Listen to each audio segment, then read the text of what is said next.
Bonjour à tous, bienvenue sur Citrouille Citron. Il est bientôt l'heure de manger et il n'y a pas grand chose en termes d'ingrédients à la maison. Il fait vraiment un temps de chien, il pleut à seau. J'ai une très grosse flemme d'aller en ville faire les courses. Alors, j'ai fouillé dans les placards et j'ai regardé ce qu'il y avait à disposition pour cuisiner un petit truc d'assez sympathique quand même si la grosse flemme est là.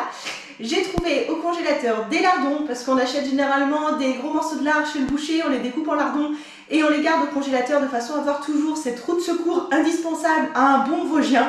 Donc on a des lardons, j'ai également du pain que j'ai décongelé, de la même façon on a toujours un stock de pain si besoin au congélateur. J'ai des œufs des poules du voisin, donc ça c'est vraiment toujours pratique parce qu'il en a trop, donc on fait des échanges de bons procédés, des œufs contre des oignons, des choses comme ça. Donc j'ai tout ça. Et aujourd'hui, la vidéo que je vous propose, on va préparer ensemble une salade, mais pas n'importe laquelle, une salade de pissenlit. C'est la bonne saison, il y en a plein dans le jardin, donc on va cuisiner ça, ça va être l'occasion d'utiliser des choses de saison. On n'a pas encore de salade dans le jardin, donc cette partie de mars-avril où on n'a pas encore de salade, mais où il y a des pissenlits, ça permet d'avoir une alternative assez sympathique. En termes de saveur, si vous ne connaissez pas la saveur du pissenlit, ça ressemble fortement à la saveur de la roquette. Cette petite salade aux feuilles bien encéolées qu'on trouve généralement au restaurant avec les pizzas. Donc c'est un petit peu l'équivalent avec des feuilles généralement un petit peu plus grosses pour les feuilles de pissenlit et un peu plus douces que de la roquette.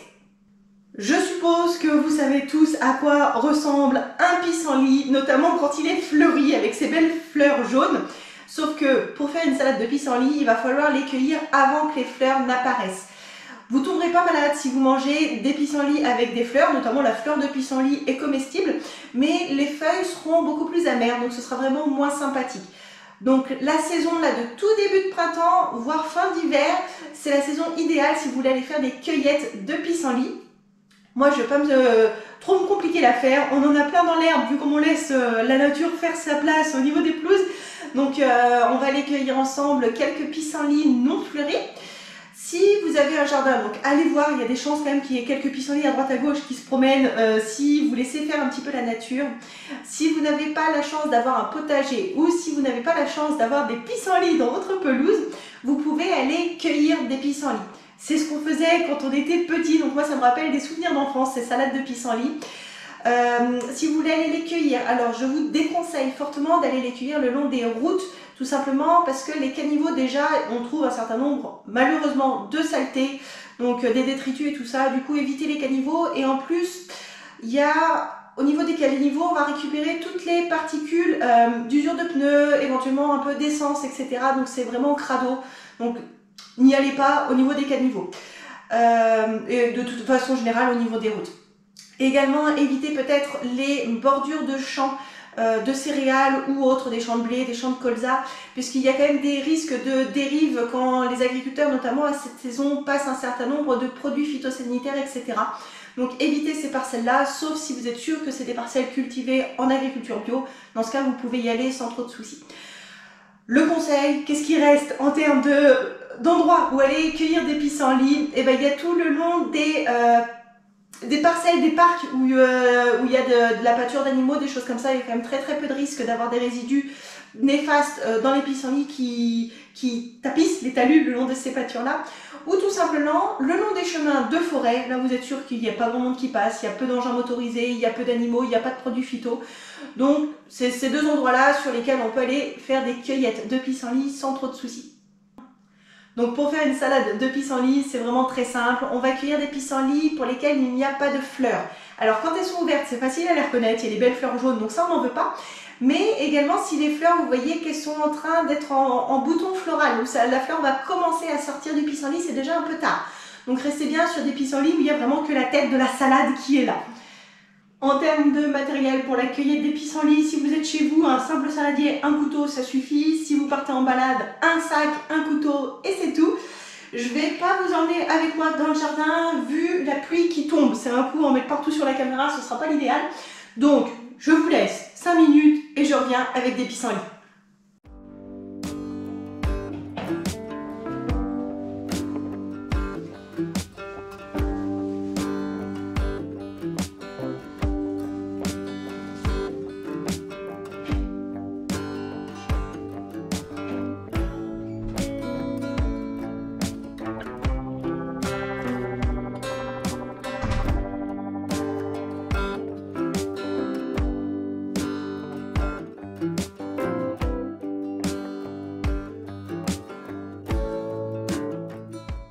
La deuxième étape est la plus importante de toutes. Il s'agit de laver les pissenlits de façon, d'une part, à enlever toute la terre, les saletés, les insectes, etc. qui peut traîner dessus. Et également enlever cette partie, alors je ne sais pas si c'est de la sève, du latex, mais en gros ce jus blanc qui reste et qui risque de donner un goût encore plus amer à la salade. Pour ça, c'est tout simple, vous gardez votre couteau et vous allez venir couper uniquement les feuilles. On va garder que les feuilles et toute la partie un petit peu plus ligneuse. C'est là où il y a le plus de sève, le plus de latex et donc le plus de molécules amères. On va les enlever et mettre ça tout simplement au compost. Le conseil que je vous donne pour avoir une salade de pissenlit la plus douce et la plus savoureuse possible, c'est de laver vos pissenlits en 2 fois. Le premier bain, vous allez le laisser, je sais pas, un quart d'heure, 20 minutes, vous allez vaquer à vos occupations. Ça va permettre donc d'enlever tout ce qui va être la terre notamment, d'enlever toute cette partie terreuse, mais également de diluer, d'enlever une partie de la sève qui est amère. Donc vous allez voir, l'eau, elle va avoir une couleur, alors un peu crade, surtout à cette saison aujourd'hui, vu comme il fait super humide, il y a plein de terre partout, donc il va y avoir beaucoup de boue à enlever sur les pissenlits. Et le deuxième bain, normalement, donc vous allez enlever l'eau du premier bain, vous allez venir remettre de l'eau propre et vous allez laisser tremper une nouvelle fois une dizaine de minutes. Et normalement, il faut que l'eau du dernier bain de lavage ressorte la plus claire possible. Alors ça fait un peu d'eau à utiliser. Elle n'est pas gaspillée, vous pouvez vous en servir pour aller arroser vos plantes après, ça leur fera plaisir à vos plantes d'intérieur et ça vous permettra d'enlever toute l'amertume des feuilles de pissenlit, de la sève qui est contenue dans ces feuilles-là. Pendant que vos pissenlits font trempette, vous allez avancer le reste des ingrédients. Donc vous allez avoir besoin de lardons. Si vous avez des tranches de lard, il va falloir venir les couper en petits lardons, pas trop petits parce que sinon ça va cramer. Donc des lardons des tailles, je veux dire, de 1 cm d'épaisseur à peu près. Et vous allez également venir découper des morceaux de pain de façon à faire des petits croûtons.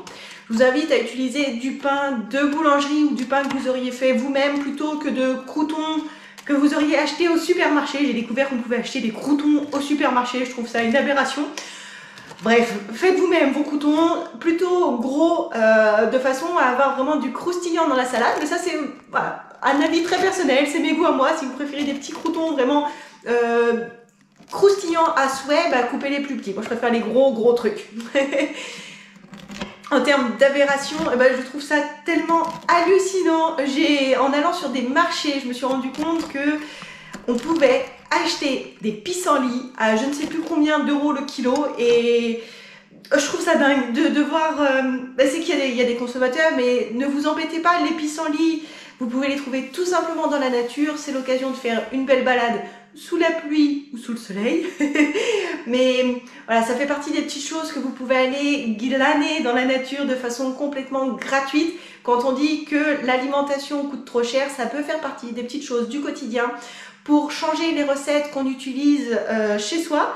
Donc profitez de ce que la nature vous offre aux bonnes saisons. C'est un conseil que je peux vous donner et en plus ça vous fera des super souvenirs si vous avez des enfants.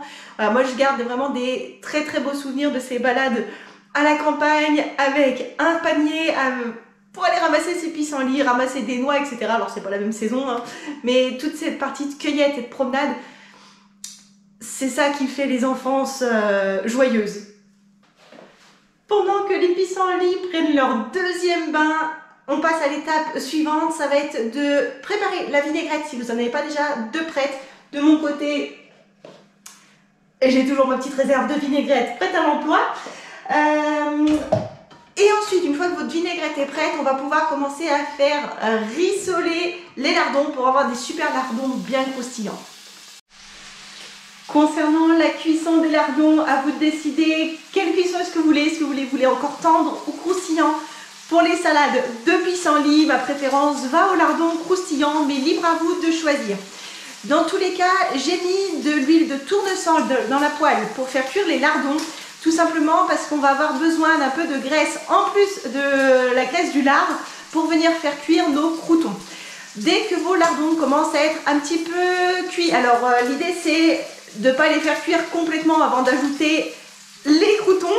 Donc une fois qu'ils commencent à être un petit peu cuits, vous allez venir rajouter les croûtons pour qu'ils rissolent tranquillement avec la graisse des lardons. Et en fait, les croûtons vont venir prendre la saveur fumée du lard. Et ça, c'est vraiment le petit tip-top de la recette. Il nous manque ensuite la cuisson du dernier ingrédient, c'est les œufs. Et je vous invite très fortement à les cuire mode mollet. C'est entre l'œuf pas cuit et l'œuf dur. Donc en fait, vous allez avoir le blanc qui va être solidifié et le jaune qui va être légèrement coulant. Le temps de cuisson, ça va être 6 minutes. Une fois que l'eau bout, vous mettez vos œufs, vous comptez 6 minutes. Et normalement, vous devriez obtenir des œufs mollets.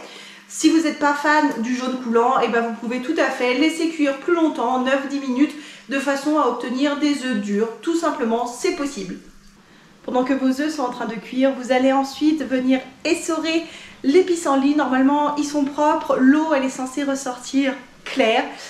Et votre salade, elle est presque prête. Pendant très longtemps, à chaque fois que je faisais des œufs durs, des œufs mollets ou quoi, ils explosaient quand je les mettais dans la casserole. Tout simplement parce que je les balançais trop vite et ils venaient s'écraser dans le fond de la casserole, ça fêlait un petit peu la coquille. Et après, je me retrouvais avec du blanc d'œuf cuit, explosé un peu partout dans la casserole ou au mieux, avec des petits bubons qui sortaient au niveau de la coquille. C'était pas super présentable, c'était complètement comestible, il n'y a pas de souci, mais pas très présentable. Ce que j'ai trouvé depuis, c'est tout simplement de se servir d'une spatule ou d'une cuillère pour venir déposer délicatement les œufs dans l'eau bouillante. Ça évite le choc et ça évite du coup qu'ils fêlent et ça évite d'avoir des spaghettis gluants blancs partout dans la casserole. Ça, c'est l'astuce numéro 1. L'astuce numéro 2 pour des œufs mollets, et vous simplifiez notamment l'épluchage parce qu'on veut les éplucher quand même avant de les mettre dans la salade, enlever toute la coquille, et bien tout simplement c'est qu'une fois qu'ils sont cuits, vous prenez vos œufs et vous les passez sous un filet d'eau froide. D'une part, ça va les refroidir, donc vous éviterez de vous brûler les pattes en épluchant les coquilles de vos œufs. Et d'autre part, en fait, ça va stopper la cuisson du blanc qui est collé à la coquille. Et ça va vous simplifier vraiment la partie décortiquage. Si vous ne le faites pas, vous allez avoir de fortes chances d'avoir le blanc qui va coller à la coquille. Et ce ne sera pas super simple. D'une part, vous allez vous brûler les pattes. Et d'autre part, vous allez avoir des œufs qui ne sont pas hyper beaux pour présenter dans votre salade. Ça, c'est les 2 astuces que je peux vous donner pour réussir vos œufs mollets. Vous n'avez plus qu'à mélanger tous les ingrédients, les œufs, les croûtons, les lardons, assaisonner avec de la vinaigrette et votre salade de pissenlit est fin prête. J'espère que cette recette vous a plu. Je vous invite à aller vous promener pour aller cueillir vous-même vos propres pissenlits. Si la vidéo vous a plu, je vous invite à la liker, à vous abonner à la chaîne et à cliquer sur la petite cloche pour être averti de la publication de la prochaine vidéo.